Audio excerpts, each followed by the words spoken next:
Nuestros hijos buscan respuestas al mundo actual y para ayudarlos debemos estar preparados. Guadalupe Radio presenta la videoserie Padres Protagonistas con Alicia Contró, una producción original disponible solo en las aplicaciones de Guadalupe Radio. Alberto Baselga y Trini Puente, autores de Sexo para Inconformistas, son un matrimonio maravilloso con el que he tenido oportunidad de hablar en distintas ocasiones.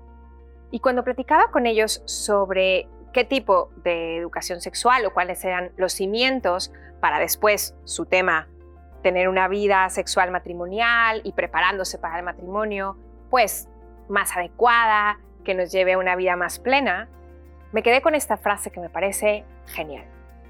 Para dar una buena educación sexual, hay que tener una buena vida sexual. Más de uno dirá, ¿pero qué escándalo es ese? De escándalo, nada. Porque de cómo vivamos esta dimensión de nuestra vida será lo que les transmitamos a nuestros hijos. Y los padres protagonistas quieren transmitir una visión maravillosa.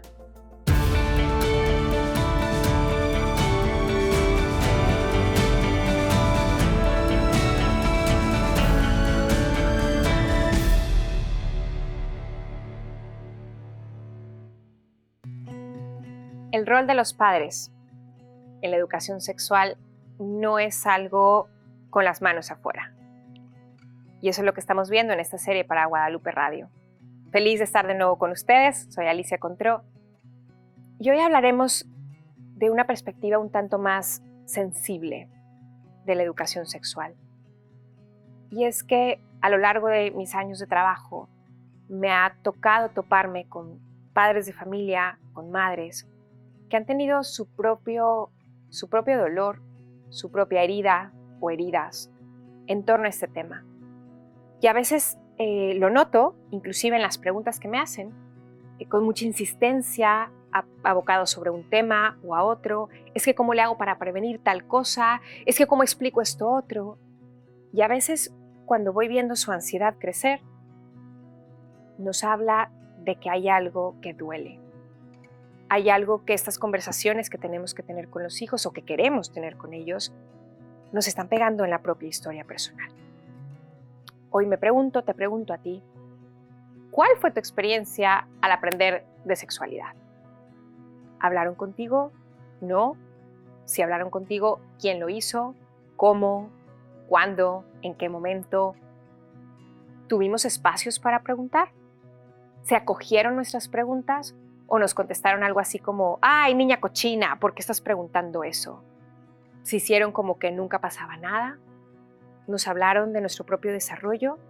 ¿Tuvimos que descubrir los cambios de la pubertad un poco en medio del susto y de la comparación con los demás? En nuestra época, quizá comparándonos con las imágenes que veíamos en las revistas o en la televisión. ¿Cómo voy integrando todo esto en mi propia vida? ¿Me une? ¿O me asusta? ¿O me duele? ¿O lo tengo bloqueado? Recuerdo más de una experiencia en donde platicando en un foro, en algún taller, con madres de familia, más de una me ha dicho, Alicia, en este momento estoy cayendo en conciencia o llevo años sin decirlo, que a mí me pasó cuando era niña o cuando era adolescente o ahora en mi vida adulta. Cuando algo duele, es que algo tocó. Decimos el dicho, cuando el río suena, es que agua lleva. Y aquí les invito a ti, a mí, a que entremos al interior de nuestro corazón, a nuestra mente, a nuestros recuerdos, acompañados de alguien que nos pueda acompañar, de alguien que nos pueda ayudar en este proceso. Si cuando se viene a la mente explicar la relación sexual, todos los recuerdos son negativos, son quizá de una experiencia de abuso, quizá de una experiencia pues no ideal dentro de la propia vida matrimonial. Y vamos a verlo así. A veces hay experiencias, sí, de abuso, pero hay otras en las que simplemente no hemos entendido el significado profundo. Y independientemente de la cantidad de ocasiones en donde nos encontremos como esposos en la intimidad, cuando en el fondo hay una visión de que esto es algo malo, cochino, desagradable, se nota. Te pongo un ejemplo.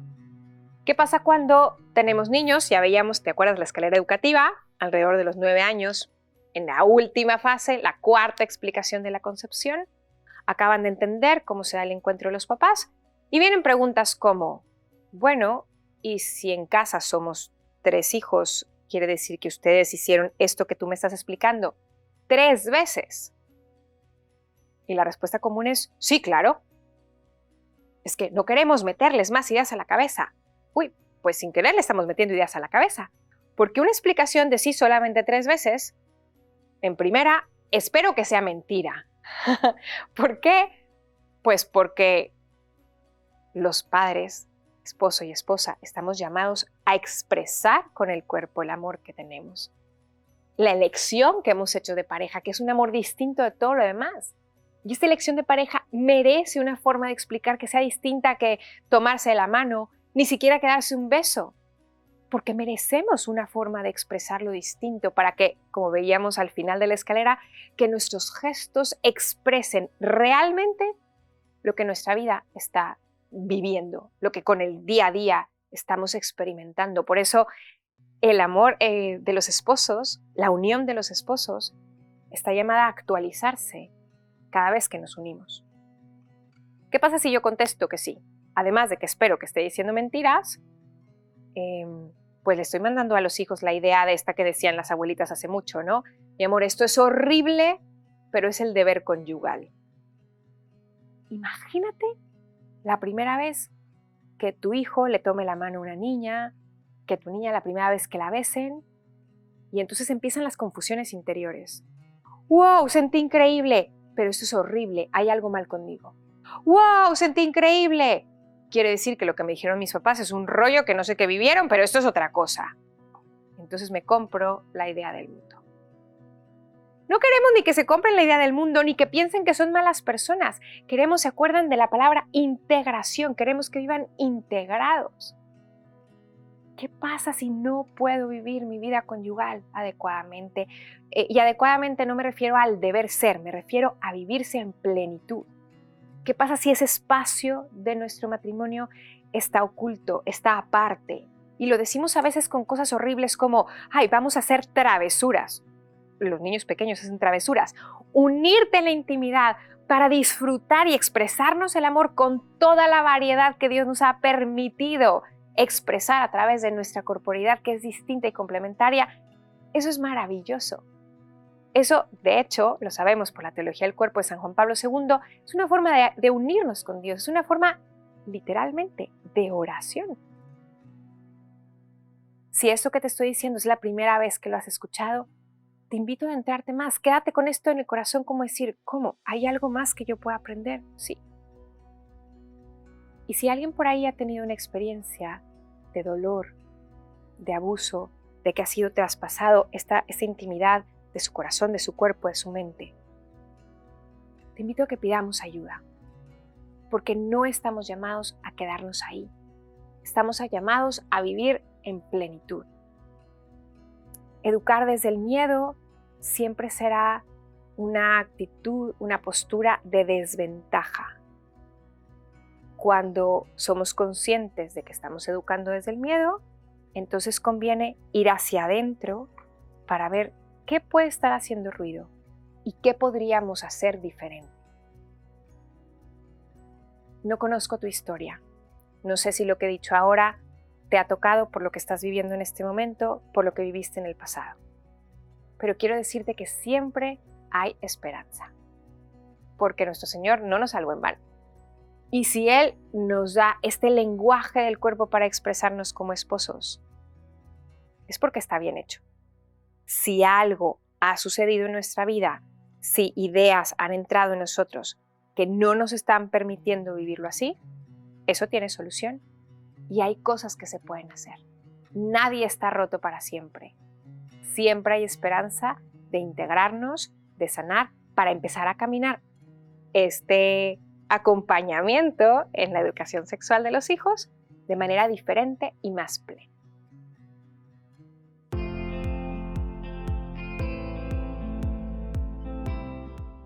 ¿Cómo se ve distinta la educación sexual cuando parte, como decíamos, del miedo a cuando parte de las heridas acomodadas, integradas, que nos permiten ver la realidad con realismo, pero que ya no están siendo las protagonistas todo el tiempo, sino que los protagonistas somos nosotros.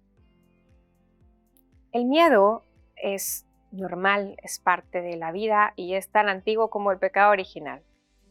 Cuando en ese momento en el jardín del Edén entra la tentación, cae la persona, se compra las mentiras del demonio que le dicen que Dios es un tirano. Porque fíjense que al final es lo que hace. Dice, de este árbol no comerás. Aún ni siquiera sabíamos que no íbamos a poder comer nunca, ¿no? Ahora no comerás. Confía en mí.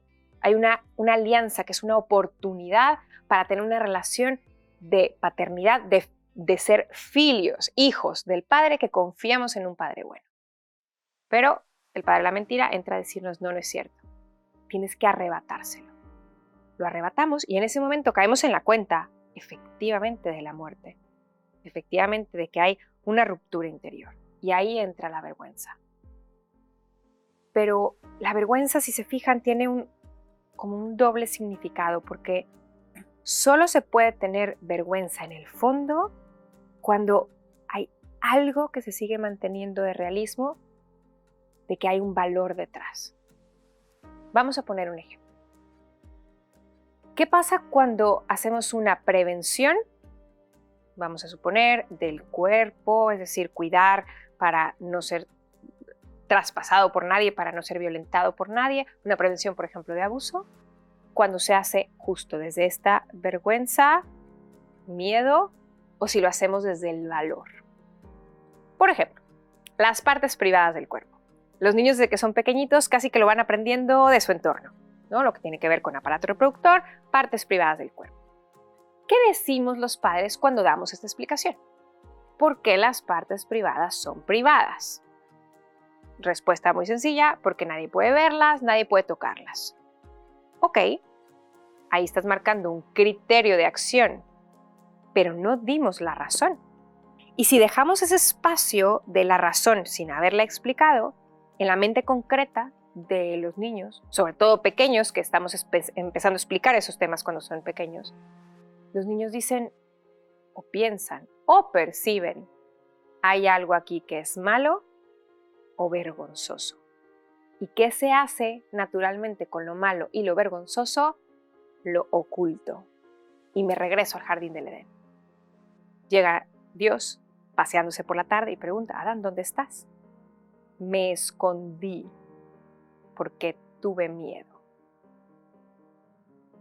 Qué experiencia tan profundamente humana y tan desgarradora. Imagínense que estamos muchas veces centrando todos los protocolos de prevención en el miedo y la vergüenza. ¿Qué cosa más paralizante? El miedo y la vergüenza. Entonces, ¿qué otra alternativa hay? ¿Qué tal que esos mismos niños, como estamos acompañándolos en una escalera educativa, no solamente les digo es que nadie puede verlas, nadie puede tocarlos, no, me voy primero con el fundamento. Mi amor, es que estas partes del cuerpo son muy valiosas. ¿Y qué las hace valiosas? Que tienen que ver con la vida. ¿Te acuerdas hace algunos capítulos? Las semillas, células especiales que estaban adentro del cuerpo, los órganos de los hombres, los testículos, las mujeres que los tienen por dentro. ¡Wow! Entonces, las partes privadas del cuerpo son privadas no porque den pena, no tanto primero por el daño que me pueda hacer alguien a mí. No centro mi atención en el otro malo o en mí que soy malo. ¡No! De verdad, la atención se centra en el valor. Es que esto es valioso, esto es importante, esto es digno. Con mi mano no doy vida. Con mi aparato reproductor sí. Con mis ojos veo la belleza, pero no doy vida. Con mi aparato reproductor concretamente fue pensado para dar vida. Eso le confiere un valor particular que es digno de ser custodiado. Cubro lo que da pena, custodio lo que es valioso. Imagínense qué impacto puede tener esto, por ejemplo, en toda la cultura de pudor, cuando nuestros hijos son mayores. ¿Qué me dicen? ¿Cómo podría esto verse en las redes sociales de nuestros hijos o las nuestras? ¿Qué comparto con otros? ¿Qué ventilo? ¿Qué dejo ver de mi intimidad con otras personas? Solamente compartes con aquellos que son dignos, que se han mostrado dignos de custodiar eso que eres tú, eso que llevas por dentro. Porque tú, porque yo, porque lo que llevamos dentro, nuestra historia y nuestra persona son muy importantes. Educar desde la vergüenza y del miedo es entendible, sobre todo como veníamos platicando, cuando tenemos una historia que nos ha acompañado. Es que a mí ya me pasó. Muchas veces me dicen o pensamos, de acuerdo, pero si acomodamos, si pedimos la ayuda adecuada para que esto se integre, saber si me pasó, qué puedo aprender de esto, qué me dolió, qué puedo hacer con eso que me dolió, cómo me sigue afectando hoy en día, cómo lo puedo integrar para salir adelante, podemos cambiar la perspectiva. Y si no eres consciente o no has tenido una experiencia profunda que ha dejado una huella profunda en ti, bueno, empecemos a cambiar el switch, porque de alguna manera, independientemente de nuestra historia, estamos heredando. A veces creemos que somos muy novedosos. No, es que nosotros somos ya muy modernos, pero venimos heredando una historia y toda una forma de hablar y de pensar de las cosas, que es inevitable porque somos hijos de los tiempos. Pero en conciencia podemos hacer una pausa para decir, ¿qué de estos modelos, qué de estos argumentos quiero seguir repitiendo? ¿Cuáles no están funcionando? Y yo diría, una educación sexual, cristiana, no cristiana, me da igual, basada en el miedo y la vergüenza, no ayuda a nadie. Y estamos viendo los efectos en la vida de las personas que nos rodean, de nosotros y de nuestros hijos. Por tanto, acordémonos que toda educación pasa por nosotros. Somos los agentes y motores principales de la educación. Y el cómo hablo, el cómo me relaciono con mis hijos, el cómo nos relacionamos mutuamente, eso va a ser educación sexual. Si tenemos algo en nuestra historia que nos hace daño, que nos lastima, que al día de hoy nos hace complicado tener una visión positiva, pidamos ayuda, pidamos la ayuda adecuada, que para eso somos seres sociales, para hacer comunidad y para ayudarnos unos a otros. Y de manera personal, como padres, como madres, vayamos cambiando esta visión de la sexualidad. ¿Se acuerdan que lo vimos antes? Estos lentes empañados, borrosos que el mundo nos da y lo creemos muy novedosos y en realidad empañan todo y no vemos nada. Pongámonos estos lentes como de la inocencia que platicábamos con los niños que queremos aprovechar para que nos regrese a nosotros esa inocencia, que no es ignorancia, sino es la capacidad de ver el mundo con los ojos de Dios, con los ojos del bien, con los ojos de la belleza, para que desde ahí ayudemos a dar explicaciones y criterios que les vayan ayudando a nuestros hijos, claro, para tomar decisiones conscientes, también de prevención, pero sobre todo para vivir plenamente. Como dicen los expertos en comunicación, a cada comentario negativo, constructivo, de peligro, de cuidado, demos 5 positivos. Que también este sea la balanza entre las cosas preciosas e increíbles que hablamos de sexualidad contra aquellas reales, objetivas, el contexto del que queremos prevenirles. Para que vayamos caminando juntos construyendo una educación sexual integral e integradora que permitan a la persona ser lo que está llamada a ser.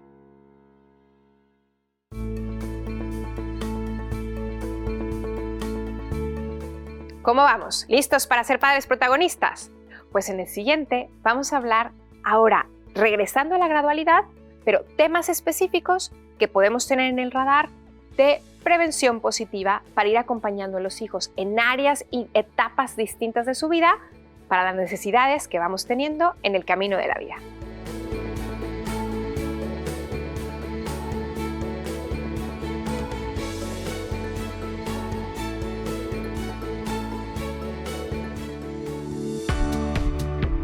Gracias por acompañarnos en la videoserie Padres Protagonistas con Alicia Contró. Comparte este contenido y ayúdanos a multiplicar la bendición.